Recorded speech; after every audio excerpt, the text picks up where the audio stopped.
Hey guys, thank you for subscribing. I hope to keep you around for a long time. Did or eat particularly anything more than we did at meals. The Haybacks don't know it, but their son is hiding a secret. Whenever he's away from them, he's compulsively eating throughout the day. I would, buy extra lunches.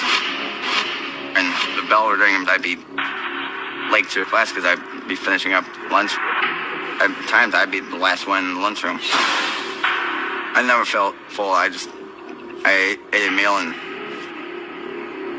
Basically, so I was wanting more.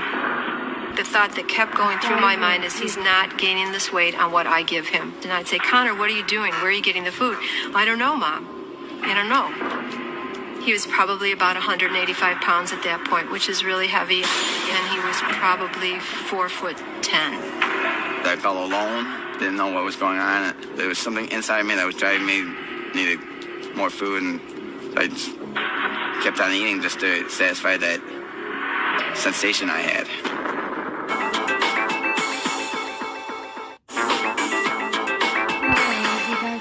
At 13 years old, Connor Hayback is 4'10" and 185 pounds.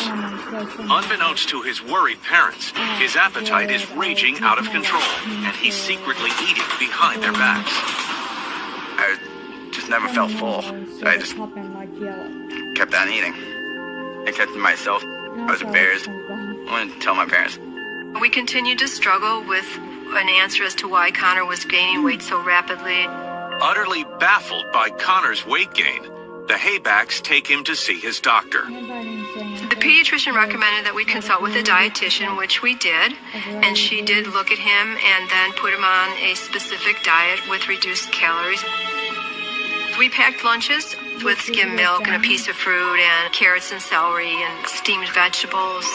Although Connor follows the dietitian's plan at home, on his way to and from school, he can't seem to stop himself from using his allowance to buy extra meals. So I'd wake up, eat breakfast, and eat another breakfast, maybe bagel or whatever.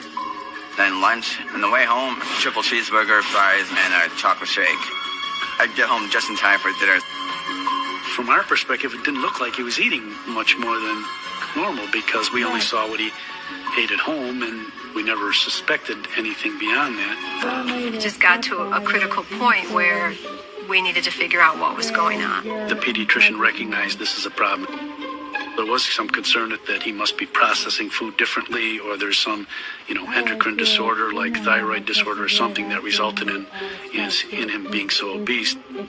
So she recommended us go see an endocrinologist. An endocrinologist is a specialist that deals in the endocrine system, which is the hormone functions of the body, which regulate metabolism. I took Connor to his first appointment to see the adult endocrinologist. She weighed him and gave him a physical and did some blood work to start to determine what was going on. But none of the tests show anything out of the ordinary. He really had no diagnosis at all except that he's overweight. I was hoping that I would find the answer, and we didn't get it, and it was frustrating. We were pretty much at sea in terms of what was going on. And 15 and a half. He was up to 280 pounds. he was past being overweight. He was morbidly obese, and it became a great concern. But worried as they are, John and Sue have no idea just how dire the situation has become. Connor's secret eating seems to be growing more uncontrollable and bizarre by the moment. I would go from one restaurant and eat a meal, and then go from another restaurant till I spent money that I had. Then I'd go behind the restaurants and eat out garbage. Behind fast food restaurants was the best place because I knew people not eat everything. People would walk by and look at me. It was uncomfortable at times, but I couldn't help it. I had a problem and didn't know how to ask for help. I could not control it. Yeah, I was scared. Things just kind of snowballed out of control. I mean, it was critical. He had difficulty breathing, he had difficulty moving around. The simple things were difficult to do. It was difficult to go upstairs. We were desperate for answers. At that point, we went back to our pediatrician, and she recommended a pediatric endocrinologist. That same afternoon, they make an appointment with Dr. Deborah Edidin. History and physical examination remain the linchpins of diagnosis in pediatric endocrinology, so we spent a long time combing through Connor's. The history raised red flags that this was not garden variety obesity. After giving Connor an exam and carefully reviewing his medical records, Dr. Edidin has a hunch. But in order to confirm it, she first has to run a blood test. The key test to perform at this juncture was a genetic test, which could be done on a sample of Connor's blood. When the results of the test came back, I called the hay box and asked them to come to the office to discuss our findings. Based on Connor's history, physical examination, and genetic evaluation, I diagnosed him to have Prader-Willi syndrome. Prader-Willi syndrome is a genetic disease that causes life-threatening obesity. In a healthy individual, a part of the brain called the hypothalamus regulates sensations of satiety and hunger. But in patients like Connor, for some unknown reason, the hypothalamus doesn't function properly, and the patient experiences an uncontrollable urge to eat. The bottom line in this condition is that he has no ability to control his appetite, to ever feel satisfied, which results in voracious appetite. It's not the hunger you and I feel when we missed a meal. It's a starving hunger. This is not a matter of willpower. It's a compulsion over which they have no control. I finally told my parents that I'd be eating extra meals or I'd foraging through the garbage for food. I feel bad for him. I just, how humiliating is that you're so hungry that you're going through garbage cans?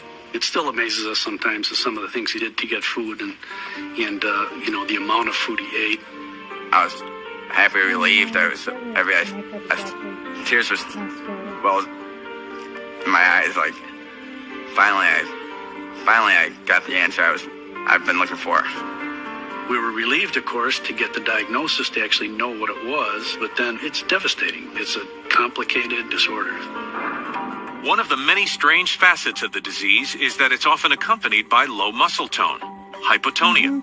Connor's first symptoms surfaced the day he was born, when the weak muscles in his mouth made it hard for him to nurse.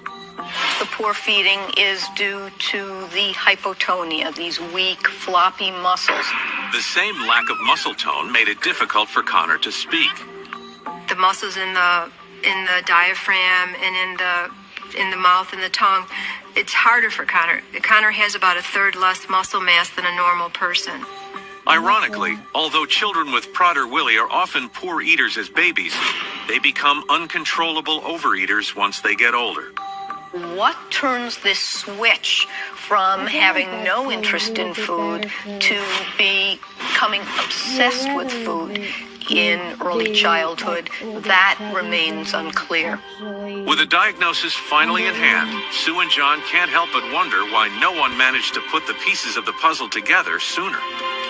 While doctors see obesity every day in their offices, Prader-Willi syndrome is very rare. In the United States, the incidence is considered to be about 1 in 15,000 births.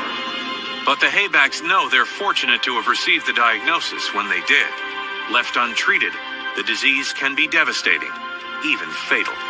Because of the amounts of food they eat, they can go on a forage that can actually result in a stomach rupture. The morbid obesity associated with Prader-Willi syndrome can result in heart attack, strokes, high blood pressure.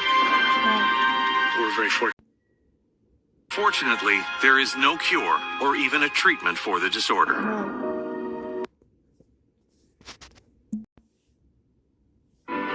With With intense vigilance and dedication, the Haybacks are able to keep their son's weight under control throughout high school.